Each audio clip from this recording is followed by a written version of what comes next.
सरदार शहर समाचार पर आज हम आपके लिए लेकर आए हैं एक विशेष रिपोर्ट। जैसा कि आपको मालूम है, पिछले 3 दिनों से श्री गौशाला समिति को लेकर एक विवाद ने तूल पकड़ा है।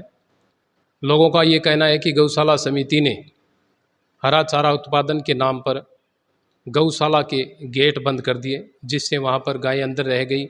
और ऐसा भी लोगों का कहना है कि कुछ गायों की मौत हो गई, लेकिन इस तरह की बात कोई सामने नहीं आई। उस विषय में गौशाला पदाधिकारी और शहर की जनता आमने सामने हैं। दोनों एक दूसरे पर आरोप प्रत्यारोप लगा रहे हैं। 2 दिन पूर्व लोगों ने इसी मामले को लेकर बीकानेर हाईवे को भी जाम किया था। प्रशासन की समझाइश के बाद जाम खुलवाया गया। इस दौरान एक गौशाला का गेट भी लोगों द्वारा आक्रोश में आकर तोड़ दिया गया। कल हमने इस मामले को लेकर सच्चाई जानने की कोशिश की थी। गौशाला के जिस जगह पर ये विवाद था उस जगह पर भी गए थे। इधर जो हाईवे की तरफ है वो 2 गेट गौशाला ने बंद किए हैं और उनमें कुछ तर्क भी उन्होंने दिए हैं। आगे जब हम गए तो गेट खुला भी आगे, जिससे पशु अंदर आ जा सकते हैं। लेकिन जिस तरह के जनता के आरोप हैं, उन आरोपों का सामना करने के लिए, उनका जवाब देने के लिए आज हमारे साथ गौशाला के पदाधिकारी हैं। गौशाला के ट्रस्टी हैं जगदीश जी जयसंसरिया, जो लंबे समय से गौशाला का कार्यभार देख रहे हैं।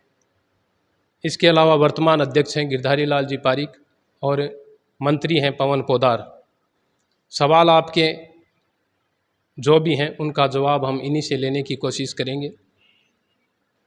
सर, 2 दिन से एक विवाद श्री गौशाला समिति को लेकर चल रहा है। इससे पहले भी कई आरोप गौशाला समिति पर लगे हैं। हम ताज़ा मामले की बात करें तो अभी गौशाला समिति ने यहाँ हाईवे पर जो ज़मीन है, गोचर भूमि है, उसमें जो बेसहारा पशु है, शहर के आवारा पशु हैं, वो चरते थे। लेकिन अचानक गौशाला ने 2 दिन पूर्व उसके गेट बंद कर दिए। इसमें क्या कहना आप? ये जो अपन यहाँ पर जो बैठे हैं हरा चारा केंद्र, उसके पूर्व साइड की तरफ कृषि मंडी है। कृषि मंडी के पूर्व और दक्षिण साइड की तरफ लगभग 80 बीघा ज़मीन पर हमने अभी बेसहारा गायों के लिए हरा चारा उत्पादन करने की चेष्टा की थी। ये हरा चारा, ये जो शहर के अंदर लावारिस गोवंश घूम रहा है, उनके लिए की थी। तो उस हरा चारा बुआई की सुरक्षा हेतु हमने दो गेट थे, वो गेट पर कच्ची दीवार बना के उनकी सुरक्षा हेतु उनको बंद किए थे, ताकि उनमें हरा चारा उत्पादन हो सके। और हमारी तो ये मंशा थी कि 2 महीने बाद जब हरा चारा एकदम पूर्ण रूप से उग जाए तो उस कच्ची दीवार को तोड़ देंगे, और जिससे ये बाहर घूमने वाला गोवंश उसमें आराम से चर सके। लेकिन ये सब कुछ लोगों को रास नहीं आया और उन्होंने आक्रोश में आकर पिछले 2 दिनों तक आंदोलन करके हमारी दीवार तोड़ दी और गेट को तोड़ दिया। क्या इस तरह की जो जानकारी है आपने आमजन में पहले दी थी कि इस तरह की, या उनको समझाइश की थी किसी तरह की? नहीं, हमने कोई जानकारी नहीं दी थी, लेकिन उन्होंने भी, जिन्होंने आंदोलन किया था, उन्होंने हमको कोई अवगत नहीं करवाया। अगर वो हमको अवगत करवाते तो हम तुरंत गेट खोल देते या दीवार हम खुद ही तोड़ देते, लेकिन उन्होंने हमको संज्ञान में लिए बिना ही ये आक्रोश में आकर ये सब कार्य कर दिया। उपखंड अधिकारी महोदय को ज्ञापन भी दिया था, लेकिन उन्होंने शाम भी नहीं होने दी। उसी दिन ज्ञापन दिया, उसी दिन शाम को गेटों को तोड़कर कानून अपने हाथ में लिया। लोगों का कहना ये है कि जब गेट लगाए गए तो अंदर जांच नहीं की गई, अंदर पशु रह गए जो प्यासे मर रहे थे। और दूसरी बात ये भी आरोप है कि इसी जगह पर क्यों चारा उत्पादन किया जा रहा है।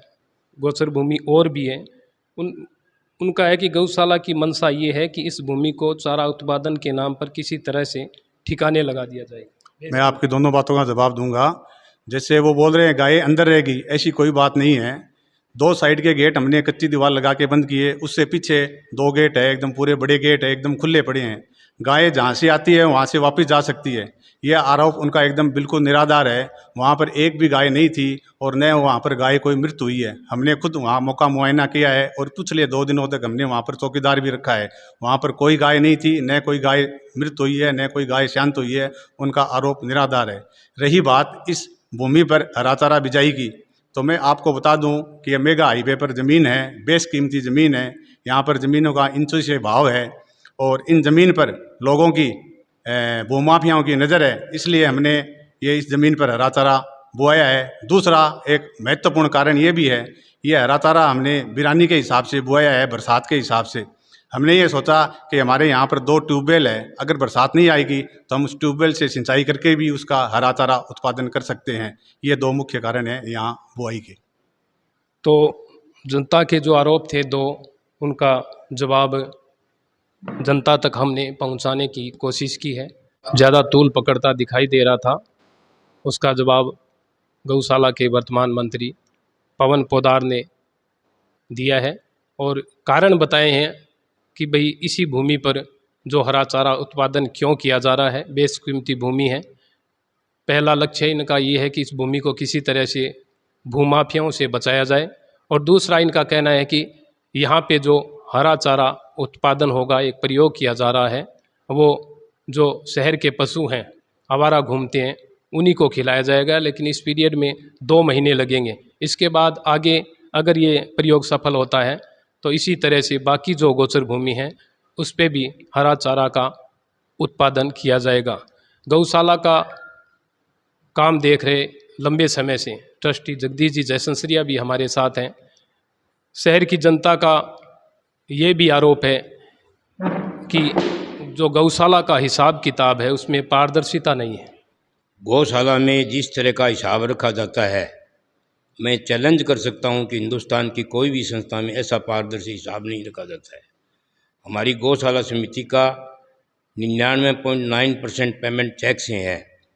2 ट्रकों से माल की आता है, तुलाई होती है, और जो बोरियों में माल आता है वो पीछे से तुल के आता है, फिर गौशाला में तोला जाता है और कम से कम 5 से 7 व्यक्तियों के हस्ताक्षर होने के बाद अगले को पेमेंट किया जाता है और ट्राई करके खूब अच्छी तरह माल लिया जाता है और एक दूसरे से सलाह की जाती है। यही नहीं, हम अन्य गौशालाओं से भी संपर्क बनाए रखते हैं और वहाँ से भी रेट पूछते रहते हैं, कहीं अज्ञान से कोई भूल से ज़्यादा रेट नहीं दे दिया जाए। और भारत सरकार भी अगर ये चैलेंज करे, कोई अकाउंटेंसी का जानकार हो तो हम हिसाब दिखा सकते हैं। ऐसा पारदर्शी हिसाब शायद ही सरकारी संस्था में भी नहीं मिलेगा। जैसा कि लोग आरोप तो लगाते हैं, सार्वजनिक संस्था है और जो सार्वजनिक संस्था होती है उनमें काम करने वालों को शाबाशी भी मिलती है, आरोप भी लगते हैं। पर इन सालों में क्या ऐसे लोग भी आगे आए हैं जो इन्होंने आपका सहयोग किया है या सहयोग करने के इच्छुक है? बहुत से लोग आए हैं, सहयोग कर रहे हैं। जैसे कि गिरधारी जी को इस साल हमने अध्यक्ष बनाया है हमारी कमेटी ने। ऐसे नए नए व्यक्ति लेते रहते हैं। हमारी कमेटी में हर जाति का लोग हैं, कोई किसी का भी कब्जा नहीं है। सारे मीटिंग, जितनी मीटिंगें गौशाला समिति सरदार शहर की में होती है उतनी मीटिंग की कार्यकारिणी की शायद ही कोई संस्था में होती होगी। आप कह रहे हैं सभी जाति के हैं, लेकिन लोगों का आरोप है कि लगातार एक ही परिवार का यहाँ पे राज चल रहा है, एक ही परिवार इसको संभाल रहा है। परिवारवाद का जो आरोप है वो भी आप पर लग रहा है। एकदम निराधार है, कोई परिवारवाद के कब्जे में नहीं है ये संस्था। वो पिछले 50 साल का रिकॉर्ड देखो तो ब्राह्मण जाति से प्राय अध्यक्ष रहे हैं और हर व्यक्ति, हर जोत, हर कौम का मंत्री रहा है इसमें और पदाधिकारी रहे हैं। हर 2-3 साल से कार्यकारिणी बदली जाती है। कोई भी वंशवाद का नहीं है और वंशवाद का किस परिवार का इस पे कब्जा है ये बताए तो हम जवाब भी दे सकते हैं। कोई भी एक स्पेशल परिवार का कोई कब्जा नहीं है। लेकिन कोई टाइम देवे तो सही आके गौशाला में। गौशाला के आगे से निकल जाते हैं लोग और गौशाला में जाके देखते नहीं है। अध्यक्ष अन्य लोगों को भी बनाया गया, लेकिन लोगों का अक्सर ये आरोप रहता है कि ये बाकी रबड़ की मोहर है, स्टाम्प है, जगदीश जी जयसंसरिया ही इसमें सब कुछ है। कोई नहीं है। मैं मेरा अपना समय देता हूँ, मेरा ये शौक है। अध्यक्ष कार्यकारिणी जो भी तय करती है वही निर्णय लागू होता है। कोई अध्यक्ष जगदीश प्रसाद जयसंसरिया, ट्रस्टी जगदीश प्रसाद जयसंसरिया की नहीं चलती है। वहाँ जो भी कमेटी में निर्णय होते हैं उनको मूर्त रूप देने वाली कमेटी है। जगदीश प्रसाद तो सिर्फ पेमेंट के ऊपर चेक पर साइन करता है और वह इस बात की चेष्टा करता है कि गलत पेमेंट नहीं हो जाए।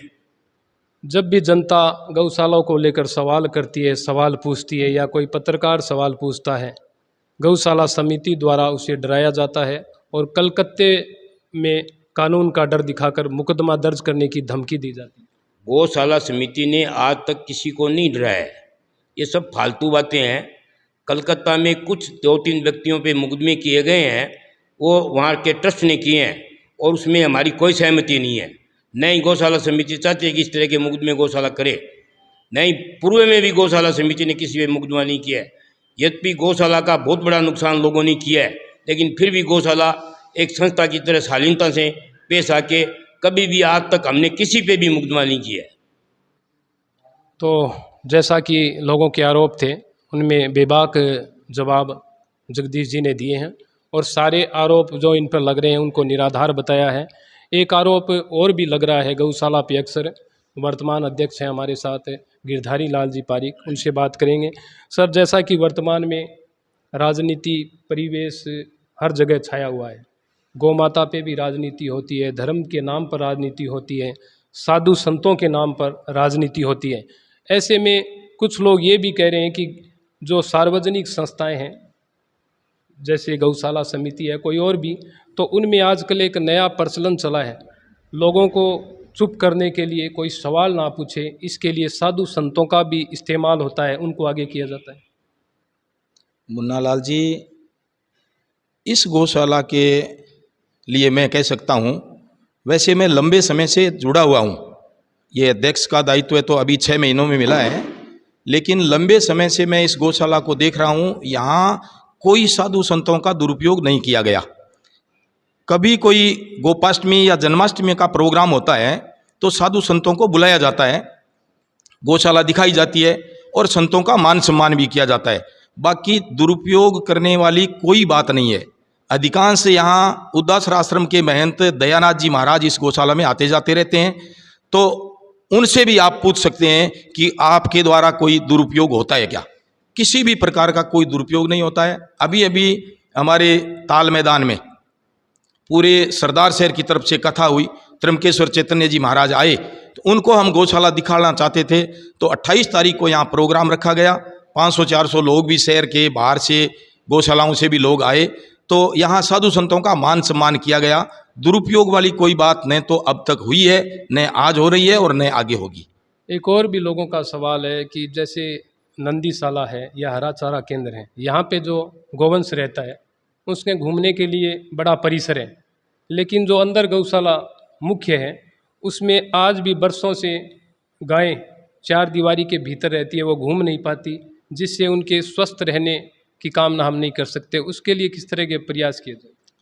अंदर वाली गौशाला के लिए हमारी मीटिंग में तय हो गया है कि 50 बीघा भूमि हम तैयार करके, क्यों वहाँ 2 साइड में 4 दीवारी है, लेकिन 2 साइड में तार पट्टी झाड़ करके और वहाँ गायें विचरण करें। इस बात पर हम सहमत हो गई है कमेटी पूरी, और मीटिंग में ये चर्चा हो गई, और जल्द ही 6 महीने के अंदर अंदर 50 बीघा भूमि तैयार करके और हम गौओं को वहाँ बाहर निकालेंगे। 2-3-4 घंटा बाहर घूमेंगी और फिर अंदर चारा पानी की व्यवस्था है ही। गौशाला के पदाधिकारी बड़ी बेबाकी से जितने जनता के अब तक हमारे पास सवाल थे उनका जवाब दिया है, और जो भी लोग सार्वजनिक संस्था में अपना समय देते हैं, उनको विकसित करने का प्रयास करते हैं, उन पे आरोप भी लगते हैं। ये एक स्वाभाविक प्रक्रिया है, उनको शाबाशी भी मिलती है। और निश्चित रूप से हम गौशाला के पदाधिकारियों से ये निवेदन करेंगे कि शहर की जनता और आपके बीच में लगातार एक अच्छा सामंजस्य बने रहे, ताकि गौवंश या गोचर भूमि से संबंधित जितने भी, गौशाला से संबंधित जितने भी प्रकल्प हैं, उनके संचालन में किसी प्रकार की परेशानी ना आए। जनता भी खामखा आरोप नहीं लगाती, राई होता है तो पहाड़ बनता है, बिना राई के पहाड़ भी नहीं बनता। बेशक हो सकता है जनता में कोई गलतफहमी हो, लेकिन आपस में किसी प्रकार की गलतफहमी ना हो, शहर में गौवंश को लेकर किसी तरह की अव्यवस्था ना हो, क्योंकि नुकसान इसका गौवंश को भुगतना पड़ता है, हमारा कुछ नहीं जाता।